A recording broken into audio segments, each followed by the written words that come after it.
បងវាសនាបងវាសនាគាត់សុំបន្ថែមមកជាង$200ដើម្បីប្រគ្រប់ម៉ូតូនេះតែម្ដងបាទអញ្ចឹងអរគុណដល់បងវាសនាក្រោយគេបាទជាង$200ដើម្បីឧបត្ថម្ភមកគ្រប់ម៉ូតូនេះ2000ស្ដាងបាទទិញជូនបងអូនស្រីលក្ខណៈបាទម៉េចសិតឧបត្ថម្ភគេ$2ត្រង់ខ្ញុំនេះទៅអត់សក្តានេះ410,000ល្អសិតតែខ្ញុំមិនចាយមិនចេះគិតដឹងខ្យល់អី$2ច្រើនណាស់ប្តីច្រឡំហើយនិយាយស្អីនឹងឲ្យលុយលក្ខណៈណាមិនដឹងទេខ្ញុំនឹងច្រឡំបងពាក់មានប្រកាសក្តែងនេះសិតជួយប្រគ្រប់គេទៀតឆ្ងាញ់អាចប្រគ្រប់$2ប្រគ្រប់លុយអត់មានលុយឲ្យទេបងវាសនាផ្សេងខ្ញុំមិនដឹង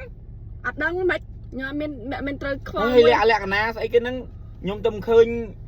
មិញហ្នឹងគាត់ថាគាត់ស្អាតហ្នឹងហើយមើលទៅនិយាយបើតាមស្គាល់ឃើញតាមវីដេអូ idol របស់យើងគាត់ស្អាតមែនរូបរាងអីគួរឲ្យស្រឡាញ់ប៉ុន្តែខ្ញុំអត់ដឹងរឿងទេរឿងអីដែលខ្ញុំត្រូវឧបត្ថម្ភលុយទៅគាត់យ៉ាងតែខ្ញុំប្រពន្ធខ្ញុំស៊ីមីហ្នឹងឲ្យទូរស័ព្ទស្អីទូរស័ព្ទមកអូយសង្ស័យមើលចាយយូរ៉ាពេកចឹងអត់មានមើលចាយយូរ៉ាទេខ្ញុំមិននិយាយច្រើនទេមិនសិនមិញមេបាច់លុយឲ្យប្រគ្រប់ការងារកងដែរមែនស្គួតទេមកឲ្យហើយជួយបើយើងស្អាតមែននេះខ្លាចអីនឹងឲ្យខ្ញុំអូនឯងច្រឡំឲ្យបងវាសនាជួយប្រគ្រប់លុយប្រហែលហើយចុះឥឡូវបងវាសនាក៏ដែរអីក៏ដែរឲ្យតែកងមកបងឈ្មោះវាសនាមែនតែបងប្អូនទេអូនឯងច្រឡំមនុស្សហើយស្គួតទេ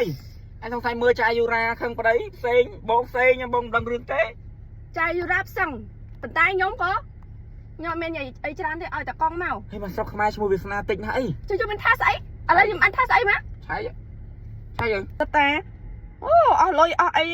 សម្បត្តិទាទិញត្រេនមើលលុយក្នុងកងសប្រហែល100ជាងមើលនេះមើលឥឡូវឆៃឲ្យខ្ញុំឆៃឲ្យគ្មានបាញ់ទៅអ្នកណា200-300ទៅ500នេះ200អីណា20រៀលទេ20រៀលទេច្រឡំហើយស្គួតអីឡប់ឲ្យត្រួតបួមកខ្ញុំបងប្អូនយើងចង់ប្រើឈុតមុខការពារកម្ដៅថ្ងៃក៏ដូចជា make up ឬក្រៅខាងក្រៅឈុត UV និង DD cream របស់ចៃបេឡាបងប្អូនយើងអាចតាក់ទងទៅគាត់បានបាទគឺអានេះឈុតនេះគឺការពារស្នាមបដ ாய் បងប្អូនគឺអា DD cream នេះប្របាត់ស្នាមពី40-60%ហើយវាធ្វើឲ្យមុខយើងគីឡូបែបធម្មជាតិនិយាយចំទៅខ្ញុំឲ្យឈ្មោះទាំងពីរមុខនេះហៅថាឈុតញីឈ្មោះព្រោះថាលាបចូលគ្នាទៅគឺស្បែកមុខគីឡូភ្លឺថ្លានេះស្បែកខ្ញុំក៏លាបនេះឡងគីឡូហ្មងស៊ីនចែហ្មងគឺគីឡូឲ្យភ្លឺហ្មងហើយលាបតែក្រែមតិចមកចេញក្រៅអូយខ្ជូតស្អាតបែបក្រេយកទៅណាមកអស់ហ្មងអូនឯងឈប់សម័យទៀតបងពាក់មីបងគ្មានបានរាប់អានមួយគាត់ទេហើយគាត់មិនដែរស្គាល់បងទេខ្ញុំអត់ចង់និយាយវិញឆ្ងាយទេ1 ដល់ 1 2ដល់2បងឯណាទៅមានសមត្ថភាពរាប់អានមួយគាត់ដល់គាត់តារាជូមុខហើយបងនឹងស្អីបងកន្តិន creator តូចតាចហ្នឹងខ្ញុំអត់តែស្គាល់គាត់ស្គាល់យើង fan គាត់ហើយធ្លាប់ជម្រាបសួរគាត់ដែរធ្លាប់បាននិយាយគាត់ម៉ាត់ពីរតែ